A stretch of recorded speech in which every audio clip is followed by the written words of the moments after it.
Welcome to Lawton Online with your host, Andrew Lawton. He's locked, loaded, and ready to fire. Lawton Online starts right now.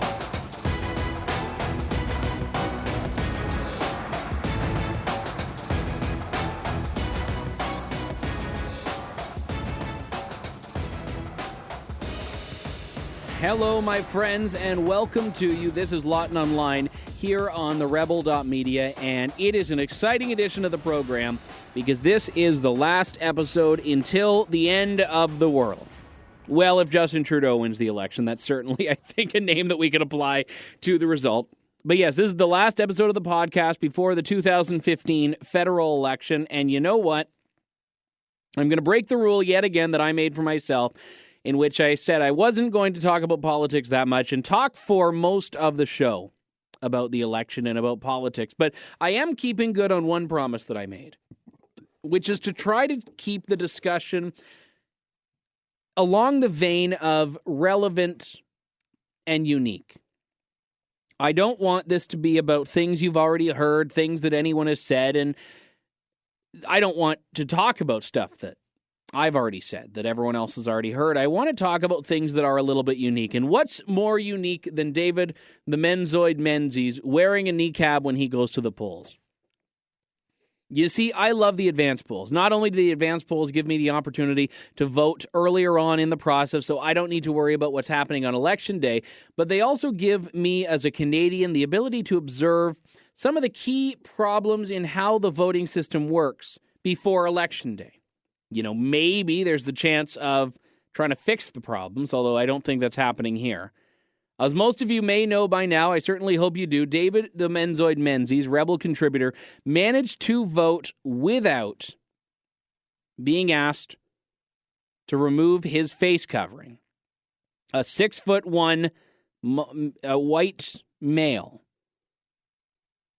wearing a niqab didn't apparently trip any of the red flags of the Elections Canada bureaucrats, or the mechanisms themselves don't exist to make him do it. And I want to be very clear. I don't think, and Ezra said this as well, that the problem is with the poll clerks that Ezra or that Menzoid encountered. No, the problem is with the people who make the rules, the people who train them, and the inconsistency of those rules. We'll talk a little bit about a case that actually happened after Menzoid's that I want to share about because I think it's even more problematic. But before we get there, I wanted to welcome the man himself, the niqab-clad, well, maybe he's not wearing the niqab right now, David the Menzoid Menzies, fellow rebel to the program. Menzoid, it is great to have you on the show, sir. Welcome to you, and thanks for your time today. Great to be with you, Andrew. I'm just settling back here, enjoying that beautiful bottle of Sharia Sangria you gave me 2 years ago. It's aging well. Yes, that was back when you hosted a show on Sun News Network, and I had to find a way to make you laugh. So I had a niqab-clad bottle of Sharia Sangria that we brought to you on the show, and I'm glad that has still burned itself into your mind, as has, by the way, your little stunt at the LCBO a few years ago, which people still talk about today, when you had really the video footage of the LCBO serving someone underage who was wearing a burqa. So this is somewhat of a theme with you, I'm sensing now. It is, and it's a theme of hypocrisy, and it's a theme of us being eclipsed by political correctness in terms of not doing the right thing. Now, Andrew, I went to, it's kind of funny, the so-called truthers are out there going, this was all staged. The advance polls didn't even open when they supposedly did this. Well, as a matter of fact, it's not well known. You can go in advance of the advance polls to an Election Canada's office in your community and cast your ballot there. So yeah, you can vote any day of the election campaign. You're right. Not a lot of people realize that. So that's what you did. You voted by special ballot?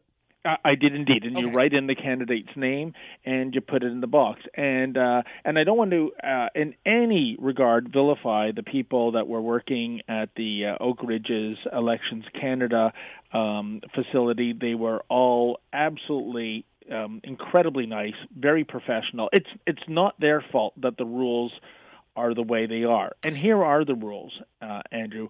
I walk in the full, Islamist ninja costume to vote, and I go through the process of having to prove my identity. Now, to prove my identity, I've got my voting card, of course, and they ask, this is the process, will you please remove your face mask? And I said no. Much like the lady who wouldn't remove her mask when it came to becoming a citizen of our fantastic nation. Now, just for the timeline here, and we've posted a link to the video on our Facebook page, but when we look at the timeline of this, was this right when you walked in at the first encounter, or was this afterwards when they brought you back to that other room? Oh, well, I walked in, and there was basically, I guess she'd be a receptionist. And it's kind of funny. Even though I'm completely concealed, I walk in there kind of like Herman Munster, right? Here's this, lumbering lummox, 6'1", in a niqab, and she addresses me as sir. So I wasn't fooling her in terms of the identity. And then she just went to the office where a couple of scrutineers were, very nice people, and I sat down to begin the process. Now, here's the fatal flaw in the system, Andrew, and this is the whole point of us exposing this and hopefully getting the voting system in Canada to change, because it is indeed a fatal flaw. If you don't remove your face mask, you swear or write an oath that you are who you say you are. So the honor system, basically. Yes, and then here's the perverse thing. We need a piece of photo ID. Now, Andrew, riddle me this. Do you see the problem here? I produce my driver's license with my photo on it. But what use is photo ID if you can't match it to the face of the person sitting across from you? Yeah, you could have conceivably found a wallet on the ground, walked in wearing your niqab, showed the ID, said, I am who I say I am, and that would have been the problem solved in the eyes of Elections Canada. Absolutely. And remember, there's no follow-up. They're, A, taking your word that you say who you say you are, and B, assuming you are the person in that photograph. Now, what I could do is, once again, don this, if I was a nefarious individual who didn't obey the rules of the land, I could clad myself in this hateful haberdashery and go about to other polling stations and continually vote just using other person's identification and swearing an oath that I am who I say I am, right? And you could see the process for abuse. We know that there's a huge percentage, even in the most hotly contested elections, of people who simply don't get out and vote. Well, if I know who these people are and I'm friendly with them and say, hey, do you mind if I borrow your driver's license for an hour, I can cast multiple ballots. So basically, let's come to our senses, okay? Let's change this. And if, Andrew, millions of people died in Europe in the world wars preserving democracy and our freedoms. Let's not throw that out the window because of political correctness, showing tolerance in many cases to those who are the most intolerable. I remember you did, back when Sun News Network was around, you did a little experiment at a mall, I think it was in Mississauga or somewhere or another, where there were women who were wearing niqabs that were going in, and you tried to go in wearing a balaclava, and they wouldn't let you in. And the security guard actually felt bad. He was saying, look, we don't like the rules. These are the way they are. Do you think, and I know this is speculative, that if you recreated your Elections Canada voting experience wearing a balaclava, wearing a ski mask, wearing a gas mask, wearing a Halloween mask, do you think the process would be the same, or do you think it is specifically the political correctness around the niqab and burqa that's the problem here? Because I'm never certain in a case like this whether it's not just a general incompetence on behalf of bureaucrats and not just political correctness. I can't tell which one seems to be more pertinent here. Well, that's an excellent question. I won't know that because I can't go back. Obviously, I'm not going to break the law, but by wearing a Green Lantern or Flash or Spider-Man mask. Although you could, ballot, as you mentioned, take someone else's ID and go back and vote again. I could, which would mean I'm committing a crime, which I do not want to do. But I can tell you this: in the 2007 election, a provincial election rather, which had even looser rules, which I think they may have tightened up. I did, to prove a point for a Sun column I wrote, I went to my local voting booth wearing a Superman costume and a Batman mask. And lo and behold, I got to vote. And I'll never forget, I said to the scrutineer, do you have any identification? And I said, well, I can't give you that. That'll blow my secret identity. And I actually got to vote, right? So that's a one-off. By the way, you have an excellent memory, Mr. Lawton. That Menzoid mission I did back in the Sun days, what it was a mall called Westwood Mall in Etobicoke in the Toronto area. Okay. And basically, what prompted it at the mall entrance, they have decals, saying shirts and shoes must be worn, no skateboards, the regular stuff, and no face masks, both written out and like an icon. And yet, I couldn't help but notice there were a lot of Islamic women there that were wearing full face coverings, and no one was saying boo. So what I did, I went with my producer, who was a male. He dressed up in the full niqab, and I was wearing my regular suit and had a balaclava. And we both walked to the entrance. We got stopped by security. I was told by the poor security guard who was just trying to do his job, I can't go in there. But my companion, who is, even actually more masked than I was, because at least with a balaclava you can see the person's mouth, which isn't the case with the niqab, was allowed to walk in. Andrew, this is madness. Yeah. I find it to be baffling when we look at how loose the laws are. I mean, just to bring it back to voting here, because I had in the 2007 provincial election an experience where, for whatever reason, I wasn't on the voter list, and I don't know why, so I had to re-register when I got there. And they say, okay, we need 2 pieces of ID. So I say, okay, here's my driver's license, here's my health card, both government ID. And then what happens is they say, okay, here you go, you're registered. Not once did I need to prove that I was a Canadian citizen. Anyone can get a driver's license and a health card. So here you have an example where they don't make you prove or verify citizenship to vote. Now we have cases where even after elections law has become a bit more strict in Canada, you still are able to vote based on promising or pledging or vowing that you are supposed to be voting. So I have to wonder why we're so trusting when we know how much of an appetite for fraud there is in some people. And I don't think that's restricted to a cultural group. I think in general we need to make sure that voting is not inconvenient to the point where no one wants to vote, but certainly where we're demanding a level of proof that the people voting are meant to be voting. That does not seem to be unreasonable. No, it doesn't. But you know what, Andrew? I would go even further. I think if you want to wear this full concealment costume in your residence, fine. At the mosque, okay. But I think in public, you should be able to see another person's face. And the reason I say that is that we indeed live in a free and democratic society. And part of the reason we don't have, militarized checkpoints on every second street corner saying, your papers, please, is because you can see me and I can see you. If I ever got into an altercation with somebody wearing a full face covering, I am at a complete disadvantage. I cannot identify that person. So this is an attack on our freedom. Secondly, let's clear this up in case, the liberals out there are playing the Islamophobe card. This is not a requirement of Islam. Don't take my word for it. Go to Muslim scholars, and they will tell you there is absolutely nothing in the Quran that says a woman has to be concealed this way. Absolutely nothing. So, let's call it like it is and stop dancing around. And by the way, as far as I can tell, so many of those, of that culture, of that religion that espouse that covering, are the more radicalized people. That they believe in the whole idea of Sharia law, an Islamist state. Why are we talking to them and taking our talking points from them, Andrew, and not the moderate Muslims, many of whom find that garb appalling?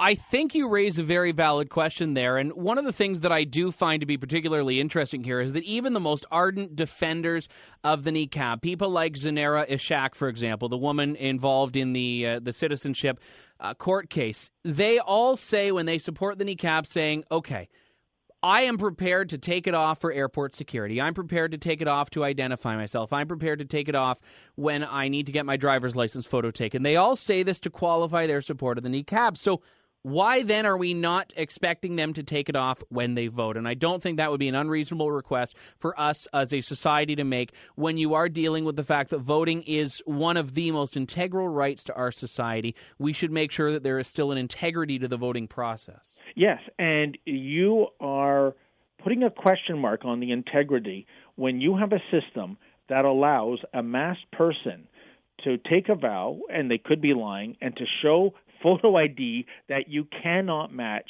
to the face because it's masked. I mean, Andrew, why even ask for the ID? Why not just say, come in and say, are you supposed to vote? Yep, okay, here's your ballot. I mean, why make them go through a whole charade when it is completely redundant to ask someone for ID when you can't see their face? Oh, it's something like out of Monty Python. And maybe, and okay, I get it. You know, we didn't, you know, when these original rules were crafted, it was, you know, a time in Canada when there really weren't people wearing masks walking about doing their daily business.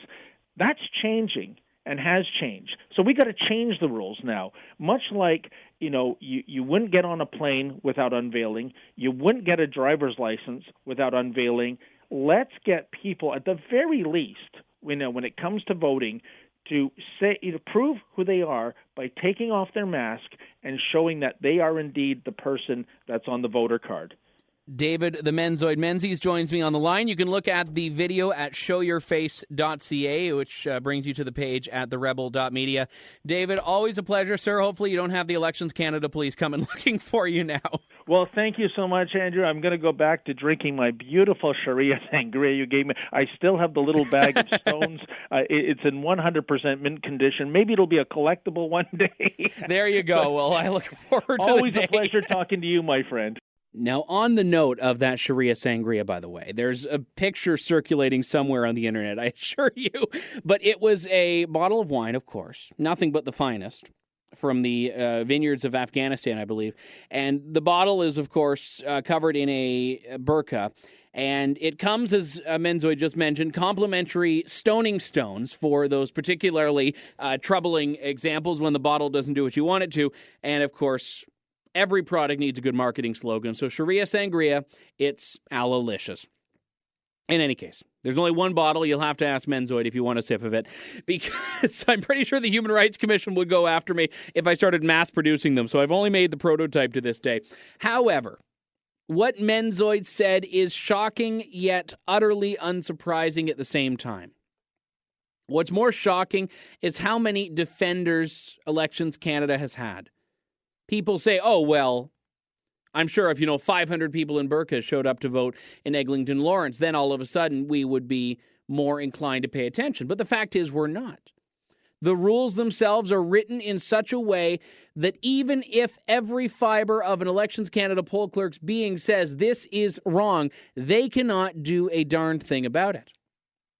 And what we learned earlier this week, days after Menzoid's experiment, is that what happened to him was about as strict as it gets. In fact, that was so much more strict than some other people are treated.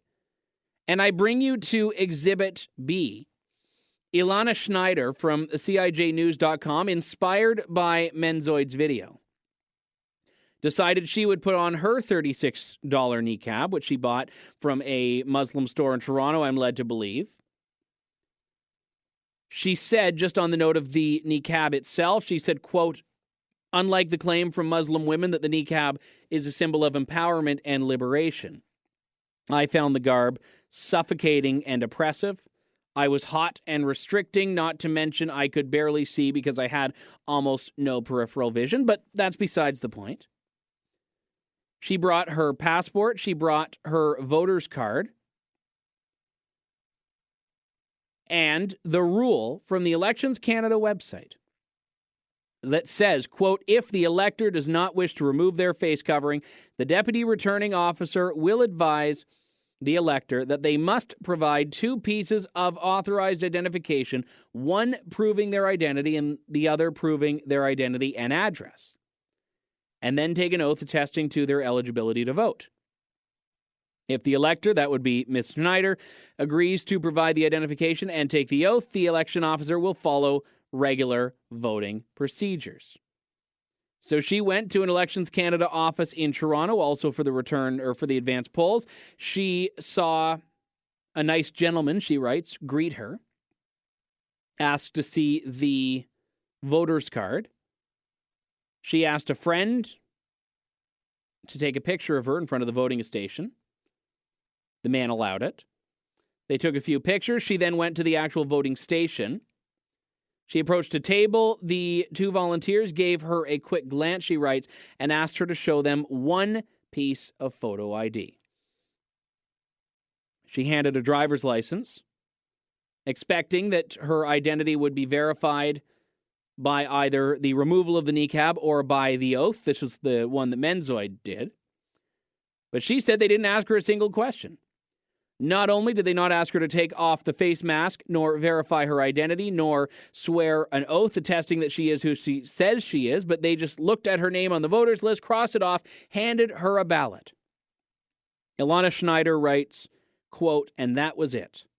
I could not believe my eyes. To repeat, I was not asked to produce two pieces of authorized identification. I was not asked to remove the niqab. I was not asked to confirm that I am the person on the voter list.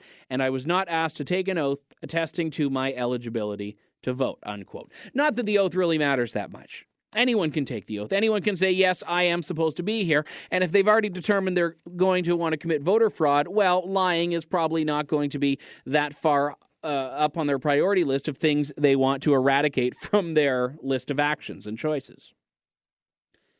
But she writes about her astonishment that what could be one of the most important elections in Canadian history allowed her to vote when nobody, except for herself, could be certain that she was who she said she was, and that she was the one who voted. She was the one who dropped the ballot into the ballot box. And Schneider writes, quote, "I could have been anybody. An illegal immigrant, my mother's cousin, a man, a minor, or an alien from another planet. And I would still be able to vote just because I had one piece of photo ID which could belong to absolutely anybody," unquote. Exactly. She could have found it on the sidewalk. And here is the problem, and I got a lot of negative email, very constructive though, but still negative email from my position on last week's podcast when I said that I do not believe the burqa should be illegal, and I do not believe that it should be something that we try to ban, because I said it is a practice, and the second that the government goes after the burqa or the niqab, they are going after my faith as well as a Christian, because it's proving that the government then has the ability to determine how non-essential religious customs, like the example I gave of me wearing a cross, which is not required but certainly is preferred, is similar in terms of significance to a Muslim woman wearing a niqab. They say they choose it. Though it's not required, they say it makes them comfortable. Who are we to say that that is incorrect? But what I said was not that the niqab should be accepted and should be embraced. I said quite the contrary. Society needs to shun it, not the state. But where I drew a line, and I want to make very clear this point is known, is when you are dealing with cases where it is imperative that you are identified. When you're dealing with cases like, for example, voting, when who you are is of paramount significance. And this is, to me, astonishing, that political correctness has done this. And it's worse than political correctness. It's political correctness combined with general bureaucratic incompetence. Because we have the case of Menzoid wearing his niqab in Richmond Hill. We have the case of Ilana Schneider wearing her niqab in Toronto. But then we can look at another case, like, for example, an Edmonton man, and there's video of this circulating online, who showed up wearing a cowboy hat, a man after my own heart, and a bandana over his face. You could only see a little bit of his face at the time, to vote in South Edmonton. He had a woman following him with an iPad. Everything but his eyes was hidden. They were apparently spotted smirking on the way into the polling station. She said to him, "Are you ready for this?" according to one person who filmed the encounter. And he wasn't happy because he looked at this and instantly said, oh, they're probably trying to mock the niqab and that's wrong and all that fun stuff. And he was allowed to vote. He wasn't given any issue, except for, oddly enough, having the encounter film, because you're not supposed to film things inside a polling station. And people are looking at this saying, oh, see, it's proof that the niqab doesn't get special treatment. But it absolutely does, because the reason they're letting people wearing cowboy hats and bandanas vote without issue is because they need to protect the right of the people wearing the niqabs, instead of saying what they should say, which is everyone needs to be identified to make sure that this is who the person is supposed to be, and then cast your ballot. And if you need a private room to take off your niqab and you want to do it in front of a female, that's reasonable enough.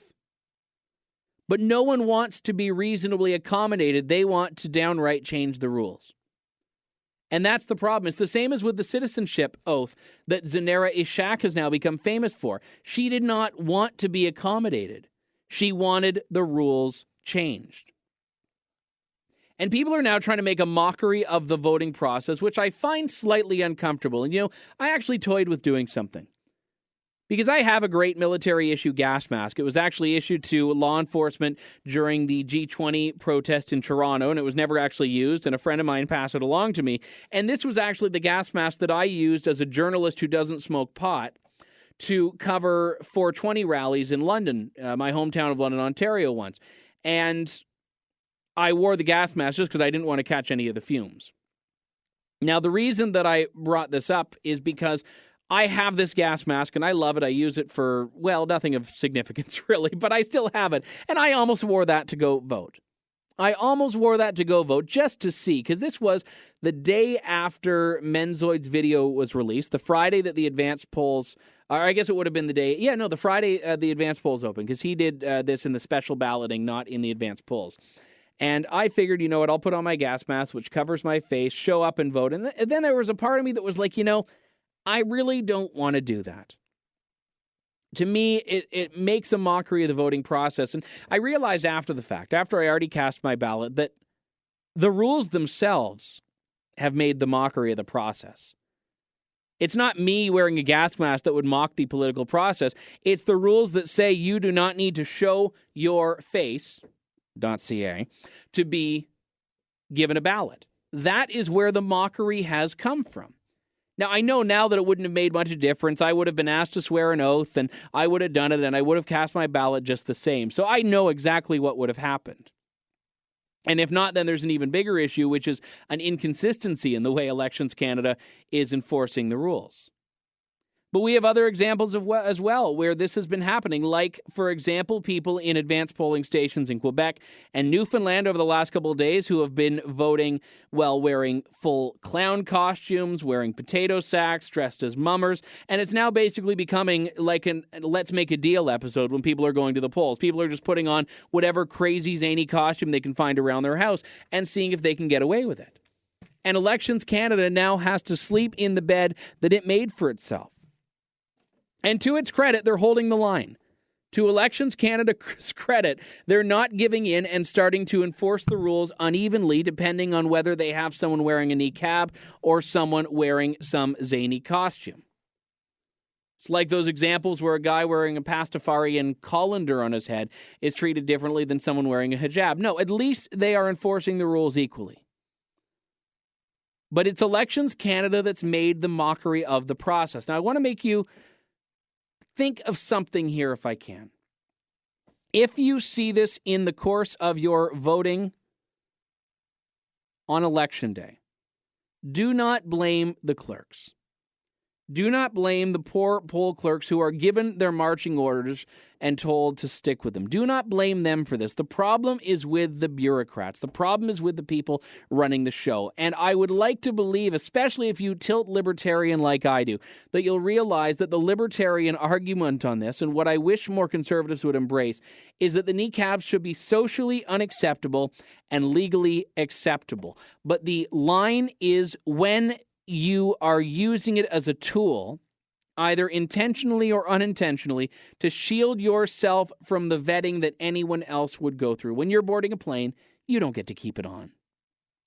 When you are testifying in court, you need to be identified. So why is voting, which is one of the most significant rights that Canadians have, seeing it in a different light?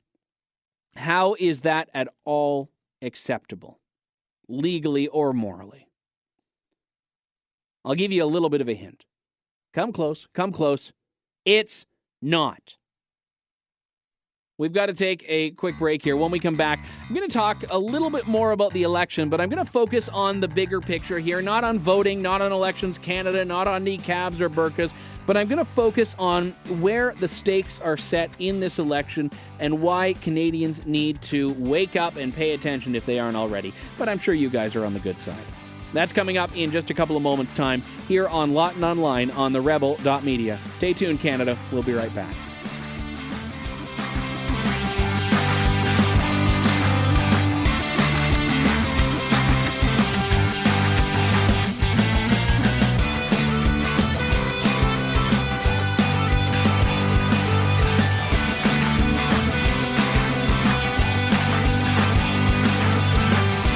You're listening to Lawton Online with your host, Andrew Lawton, exclusively on TheRebel.Media. Email your thoughts to Andrew at andrewlawton.ca or tweet Andrew using @AndrewLawton. And we are back here on Lawton Online on TheRebel.Media, and I'm so glad you stuck with me through that break. I know. Sometimes it's very difficult to listen to 20 seconds of music and a voiceover, but you did it and you're still here. So thank you for that. Listen, I wasn't going to do this. I wasn't planning on doing this, but when I was in the course of preparing for the show today and thinking and reflecting and internally pontificating, even some might say, about this very episode, about this very show, I had a few thoughts come to me that I wanted to share because we spent the first half of the show talking about how people vote and the logistics of it and the problems with voter identification and whatnot. And I realized that of all the discussions and stories we see in the media and have seen for the last 11 weeks about the election, everything is focused on the who and the what and the how and the where and the when, but never the why. I don't really see much in the way of discussing why people vote. And I don't mean why people vote in terms of as a tool of democracy, and I don't mean why people vote in terms of even why they vote for a particular candidate, although I'll get to that in a few moments. But I mean what it is that someone uses as the criterion or uses as the criteria to decide for whom they vote and how much they care. Because I've always been interested in politics. Ever since the time I was 15, I've been interested in politics. And even when I was a bit younger, I was interested in politics, but I didn't really know what I was doing. So obviously I was a leftist because, let's face it, if you have an interest in politics but no knowledge, that's what you are, a leftist. But when I was 15, I was like, I kind of like this idea of limited government. I kind of like this idea of personal responsibility. And I've gotten more and more resolute in my beliefs in recent years, and I've gotten more and more,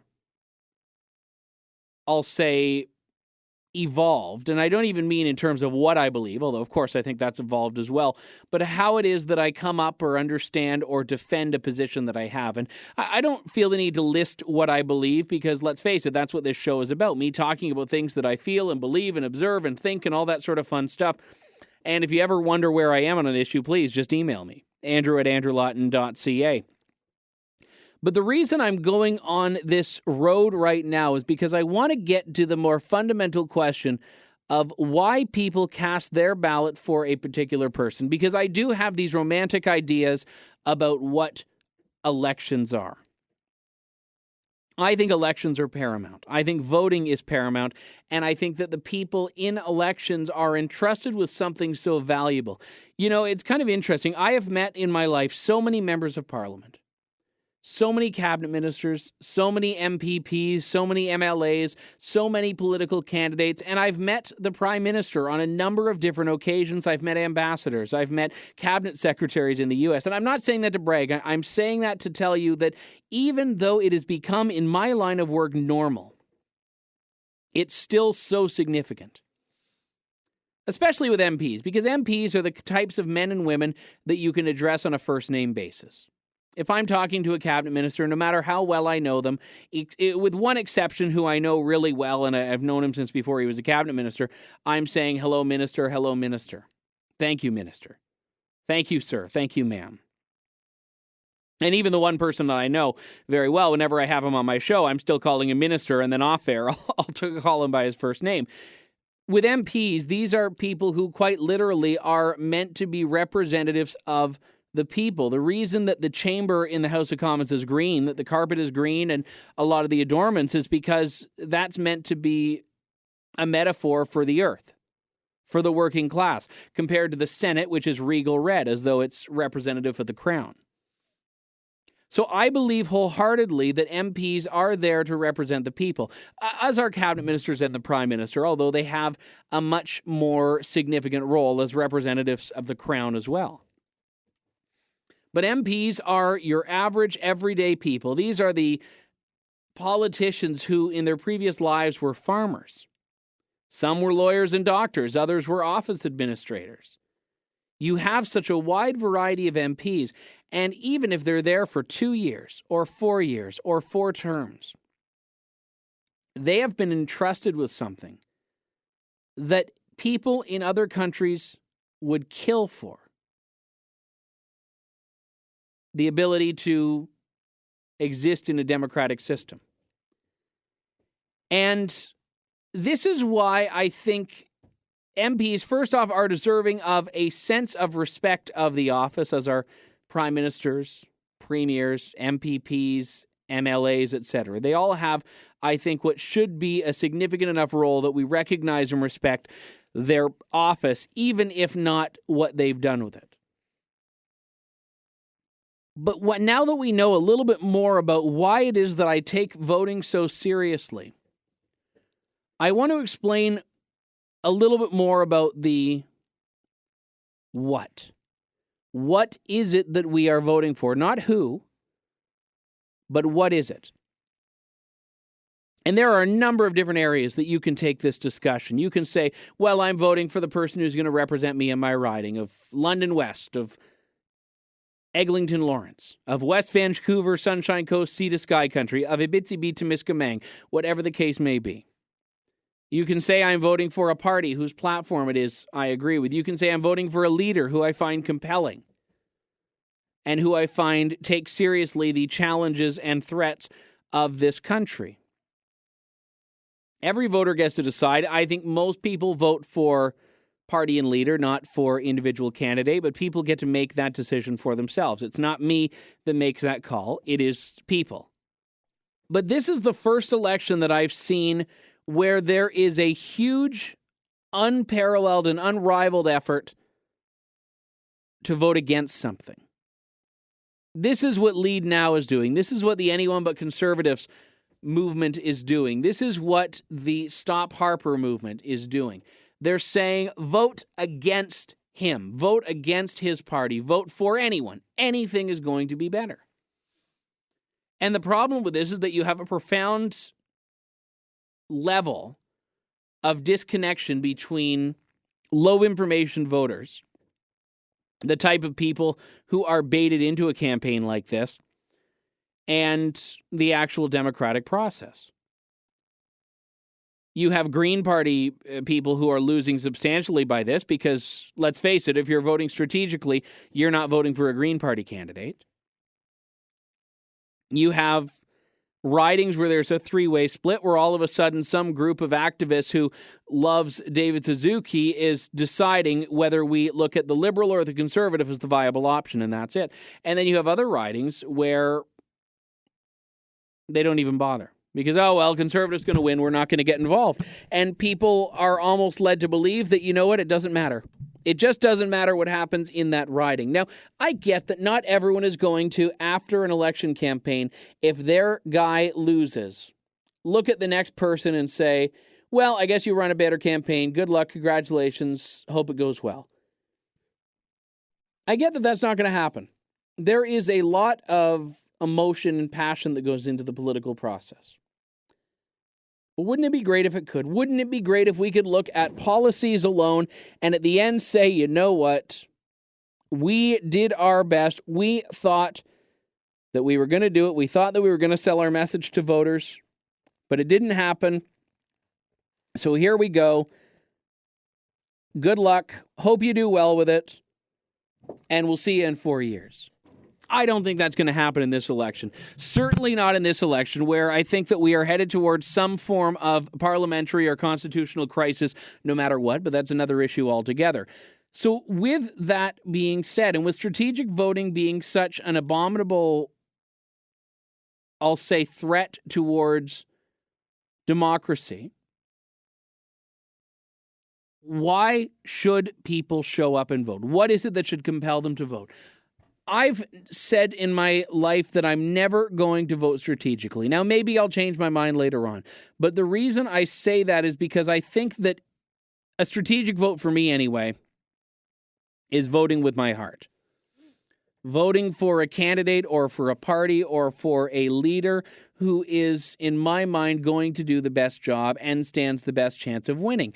Now, I balance all the time between, do I vote for the best, most ideal option, or do I vote for the most winnable option? And I realize that in some ways that's strategic, but it's not that I'm voting against something. I'm still voting for something. I'm just deciding which is more important to me in that particular case. And this is what brings it back to, I think, the most important part of this. And I made a very concerted effort to never say publicly this election campaign who I voted for or who I was going to vote for. And it's not that I hide my political bent when it comes to the things I believe. It's not that I hide that at all. It's not that I try to be unbiased. The fact is, I'm a talk show host. I'm a columnist. I'm a podcaster. I mean, these are not things where I'm trying to be the middle of the road without bias one way or another.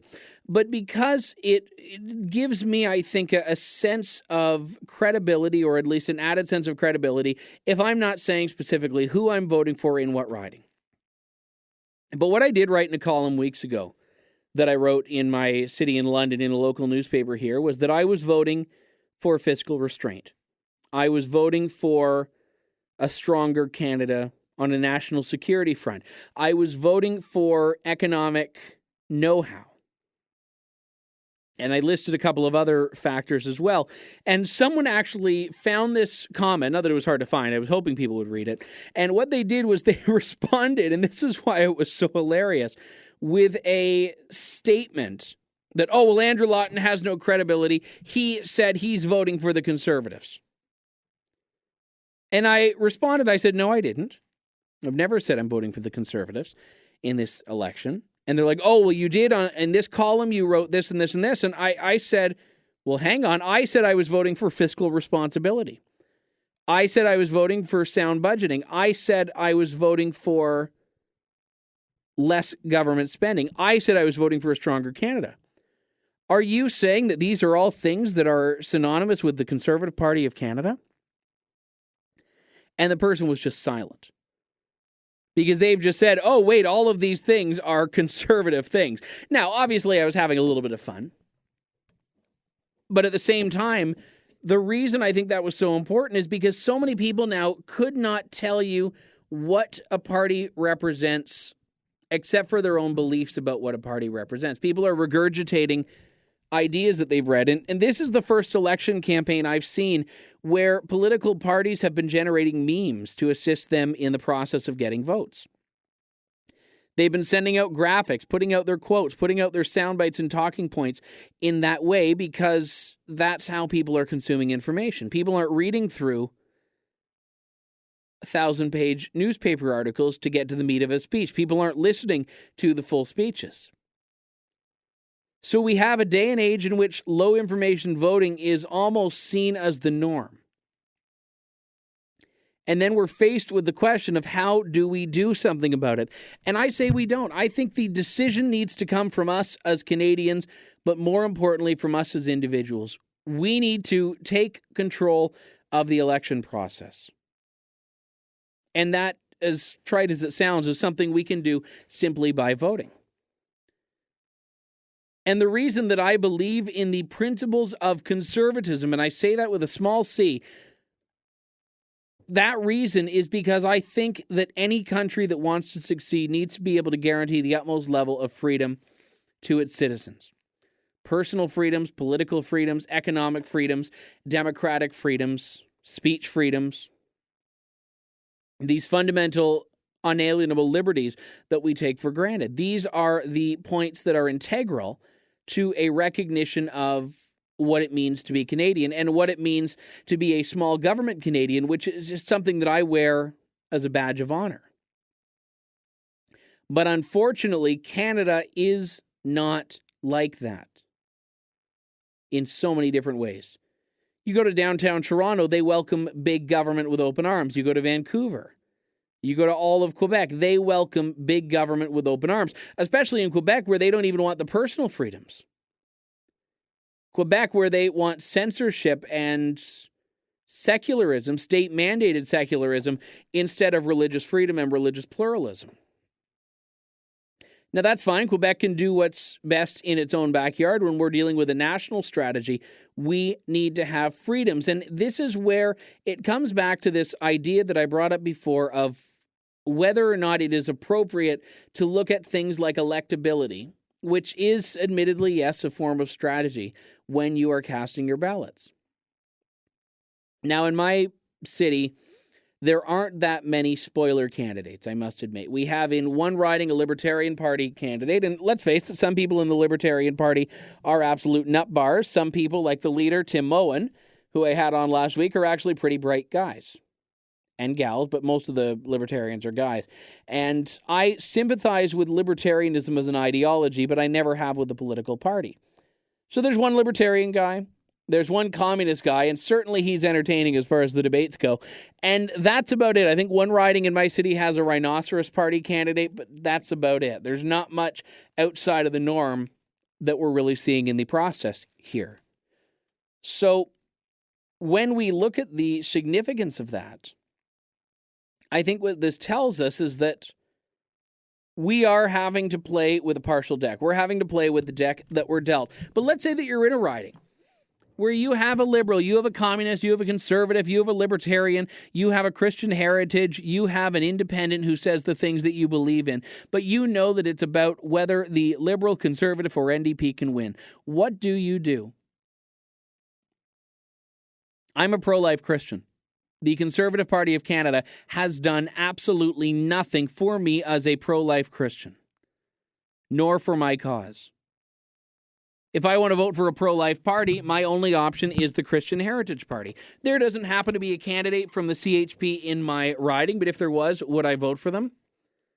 I'm going to say no, because I don't believe in enough of the other things that the party says and does, or believe that the platform is that well thought out that I would support that. Same as Libertarian Party. I mean, I agree with the fundamental philosophy behind the Libertarian Party when you're dealing with the actual libertarians, not the anarchists. And I realize you get both of them in there. But herein lies the problem. Do I vote for that and hope that in some way a libertarian will get elected? Or do I instead say, let's try to influence and bring libertarianism into the Conservative Party? Or even, let's say, into the Liberal Party, and hope that maybe they could find a little bit of a laissez-faire approach would work better for them. These are tough questions, and I'm not going to proclaim that there is a right or wrong answer because, well, there is. There's my way, and then there's the wrong way. But I kid, of course. But I am going to say that everyone needs to, I think, understand what it is that they're using as being their fundamental or their primary criterion when they make this decision that all of us, if we didn't already make in the advance polls or by special ballot, will be and certainly should be making on Monday. So how do we do it? Well, I think that Canada needs an overhaul.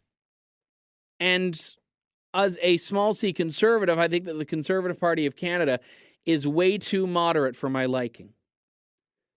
And it's kind of laughable because when the Conservatives got elected in 2006, there was a minority. And I volunteered on this campaign, by the way. My candidate lost by about 2,000 votes to a liberal, and a long-time liberal at that. Now, when that happened, it was a bit of a sad day. I had never been involved in a campaign before, but I was volunteering, and unfortunately, I had never really dealt with the crushing blow of losing a campaign before, but it bothered me. And then a couple years later, Ed Holder, in that very riding, London West, beat the same Liberal. And now, look, I had been interested in politics for a long time. It was only in 2006 when I decided I'm going to volunteer. And that is, by the way, a commitment that I honor in anyone, of any party. If you believe wholeheartedly in what you're doing and you're not even going to miss the lost sleep, the lost wages, etc., that you're going to lose out on when you get involved, I think that's a noble thing. And then Ed Holder won. Now, I was working in a neighboring campaign that time around, and that candidate, oddly enough, who now works for the Rebel, she lost to an NDPer who's still there today. And again, that was something that bugged me as well, but you get over it. I think the candidate has done a lot more after losing than she would have had she won. And that's a note to her credit and against the culture that seems to permeate in Ottawa. So those elections were unique because a lot of people, a lot of conservatives said, you know what, Stephen Harper isn't going to come out of the gate swinging. He's not going to come out and do something big and bold because he's got to be able to stay in power. He's got to be able to stay in power. That was what conservatives said in 2006 when he had a minority parliament. 2008 comes along, same thing. He can't rock the boat too much. We had some minor victories, of course. He was saying some of the right things, like, for example, the need to reform the Senate once and for all. And then 2011 came. He got his majority government. The fear in the left that all of a sudden the much-touted hidden agenda was going to be unveiled. I was so hopeful that it would.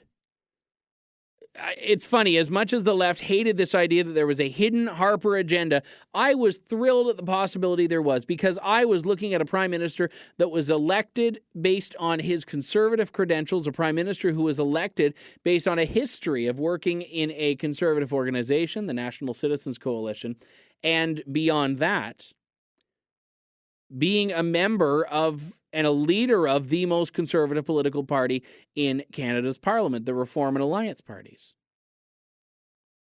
But no, it did not happen.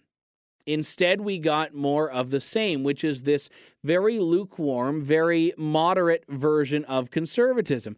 And it's tough because I know that Stephen Harper, at the core of his being, is not a moderate. I know he's not. But I also know the game. I also know this is how politics is played. This is what leaders do. They run to the right when they need a nomination. They run to the center when they need to be elected. I would hope that he would then turn around and govern from the right, and he has in some ways. But the left's hatred of Stephen Harper does not match the conservatism of Stephen Harper, which I find hilarious. What would they think if they had like a Preston Manning or a Stockwell Day running the show now? Actually, even Preston Manning may not be the best example now of what a conservative leader looks like, of what a conservative leader should be. But when it comes down to it, I fear that conservatism itself will not have a voice politically for quite a while.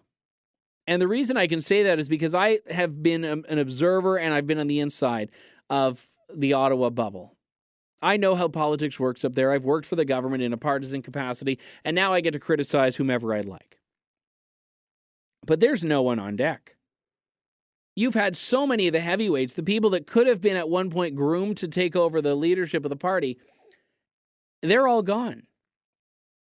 You have a couple of key voices, like, for example, Jason Kenney, obviously a well-respected cabinet minister from Calgary Southeast, but again, he's a bachelor from Calgary.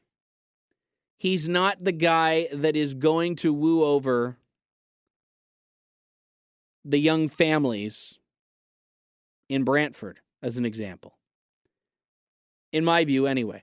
A lot of work could be done, but I'm not sure he is at this point that marketable as a leader, even though I think ideologically he's probably the best one there. You've got people like Chris Alexander. I'm not sure if it's on his radar. You've got ministers like Michelle Rempel, pretty unknown in the grand scheme of things, but obviously very shapeable and moldable, very pretty, very vibrant. But the problem that politics has in Canada is that we don't start looking for new leaders to parties until it's too late. The Liberal Party of Canada, going back a decade, got Martin when they absolutely needed him. They got out of Martin when they couldn't use him anymore. Then they got Dion. Then they got Ignatieff. Then they got Trudeau. And 3 Liberal leaders in a row were politically slain by Stephen Harper's sword. Ideally, a leader should decide, you know what, I'm done. I'm going to let my successor be chosen. He or she is going to run for 2 years to get the country on board. I'm going to support them because I'm still popular. But no, politics does not take the Seinfeld approach anymore, which was what Jerry Seinfeld did with his show back in the 90s, which was to say, we're at the top now. There's only one way to go, and that's down. So let's pull the plug. No, politicians wait until they are literally scraping their body parts off the ground before they say, okay, I guess it's time to probably pass the torch to someone else. And it's not a rule for everyone, but certainly a rule for some. And at the local level, MPs, I think, are pretty good at understanding their expiration date. But I also know that next week we're going to see a lot of defeats of good people, hardworking people. Some of them got out. In fact, a lot of them got out. A lot of them got out this time around. Whether it was that they saw the writing on the wall, I don't know. Whether it was that they just thought, you know what, I'm done, I don't need to run again, I don't know. But the problem is that the Conservative Party, if it wants to rebuild, needs to have almost an identical split to what happened going back to the 90s. Well, to the 80s, really. That's what they, I think, need to have. Because currently, there does not seem to be enough of a voice for conservatism, small c, small government conservatism, in the Conservative Party of Canada to satisfy the needs of people like you and I. So why would someone who is a conservative vote for them? Well, everyone who's explained it to me has said what was in that ad that the Conservatives ran a few weeks ago. That little old lady saying, Stephen Harper isn't perfect, but he's the best we have, or something to that effect. And therein lies the type of so-called strategic voting that I think more people should employ, which is not looking for perfection in politicians, but looking for enough of a sense of strength of character, strength of platform, and strength of conviction to justify voting for them. If you think Justin Trudeau presents the best vision for Canada, but you don't like his vanity, you don't like his arrogance, vote for him. Vote for him, because you're not voting for anyone who's perfect. If you think Thomas Mulcair offers a solid sense about what's going on, but you don't like his angry Tom Bonacker, who cares? Vote for him. He agrees, or you agree with him on the more important things. But if you don't know anything about those men, or you don't like them, but you've just been told to hate the guy who's in there so much now, maybe you need a new, dare I say, strategy. Maybe you need a new way of looking at the election, which is not to say I expect or demand perfection, but to say that I expect as many of these types of things to happen in Canada as possible. And pick your things. For me, it's lower taxes. A wholesale shift to the way the tax code exists in Canada. I don't anticipate getting that one, but I still think it would be nice. And the list goes on and on. If you're a single issue voter, that's fine. If your big issue is the pro-life cause, I respect that. But don't be deceived into thinking that anyone is going to be elected who's going to take up arms in your favor if you're voting for a Christian heritage candidate, if you're voting for a pro-life independent, etc. If you're voting for one of those few pro-life conservatives, maybe you'll have a bit of an ally. But again, they're hardly front and center on this because they have a party that is not, by party standards anyway, pro-life, much as it may pain me to say that. We've got to take a quick break here, but I want you to weigh this. If you haven't voted yet, if you're thinking of doing a spoiled ballot or you're thinking of voting for a so-called fringe party candidate, that's fine. But think about what it is you expect to gain. If it's that's the only way you're able to sleep at night, then by all means, go wild. But if it's that you feel it makes you edgy or you feel that maybe there's a chance that candidate's winning, I would say think again. I'm not telling anyone how to vote. I'm certainly not telling anyone how not to vote. But I'm saying to consider the significance of your ballot and of this particular election campaign and how much that vote might just mean. Because you know what? This election, I'm not sure we have room for the games that we've seen in previous years. We've got to take a break here. When we come back, we'll have a bit of a wrap-up here on Lawton Online. You're listening to TheRebel.Media's best podcast. Well, tied for best with Brian Lilly and Theo Caldwell anyway. Three-way tie, I think. This is how we do things. Hopefully Monday night won't be a three-way tie. In any case, more of Lawton Online when we return momentarily. Stay with us, Canada. I'll be right back.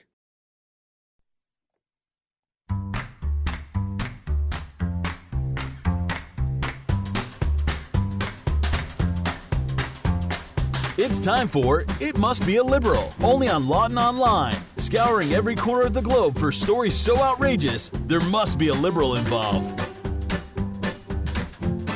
Yes, indeed, scouring every corner of the globe.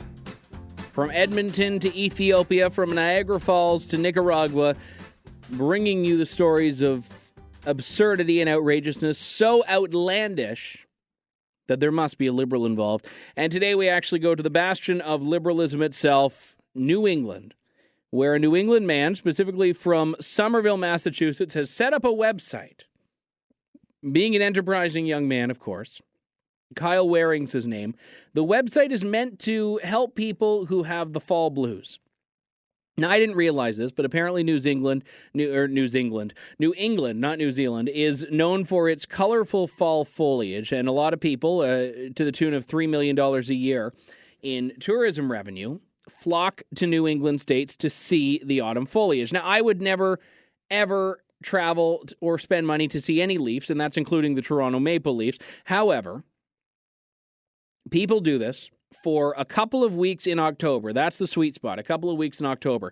Well, Kyle Waring of Somerville has set up the website shipfoliage.com, and he set it up earlier this year, and he's this week sending packages of hand-picked leaves to customers all across the United States and Canada who are looking for an easy way out of having to visit New England. He says he has 200 sales thus far. A box of hand-picked leaves goes for $19.99. He said the idea came up when he and his wife were looking at, quote, seasonal monetization opportunities. They settled on leaves because he said, quote, fall in New England is especially gorgeous and really strikes an emotional chord. Last winter, he shipped snow from Boston's record snowfall for $89 using the website shipsnowyo.com, and he actually got requests for 718 pounds of it. At $89 a load, that's probably a pretty good side business. He said the leaves are preserved in a mixture of glycerin and water. It's a bundle of 3 leaves of red, yellow, and green, ranging from 3 to 6 inches. No wonder his wife's unhappy. And oh dear, I'm going to hell. And this is expected to give him a little bit of money. Now, I say good for him. I mean, this is your quintessential selling ice to an Eskimo story here. The reason he has factored into this segment here is not because of what he and his wife are doing, but the people who are giving $20 for colored leaves. For 3 colored leaves. I think it's safe to say if you're selling $20 for something you can look outside and see, probably a pretty good imitation of, it's safe to say you must be a liberal. There's really no other explanation. We are just about out of time for the show today, folks, but I wanted to leave with one final public service announcement. because I realize that this has been the election edition of the show more than any other. We're talking about politics, we're talking about voting, and I know that there's a lot of information circulating, people saying no matter who you go out and support, make sure you go out and vote. And I'm going to add my own 2 cents to this. Screw it. If you don't want to vote, I don't want you to vote. If you want to vote for someone who wants to destroy the country, I don't want you to vote. If you want to vote only because you want to be able to take a selfie at your ballot station and tell your friends that you did it because you used the information that they tell you to make an uninformed decision, I don't want you to vote. I'd rather have 10 people who care about politics and know politics to show up and vote than 24 million who don't. So voter turnout should never be the goal here. So the moral of the story is only vote if you care. And only vote if you're going to vote my way. We've got to wrap things up, folks, but I want to give a big thanks to everyone who listened to today's show. Of course, to David the Menzoid Menzies for coming on, and of course, to the good people of Canada for hopefully making the right decision next week. I'm Andrew Lawton. This is Lawton Online on TheRebel.Media. We'll talk to you next week, Canada. Take care. Thanks for tuning in to Lawton Online. Check out TheRebel.Media for lots more fearless content and commentary.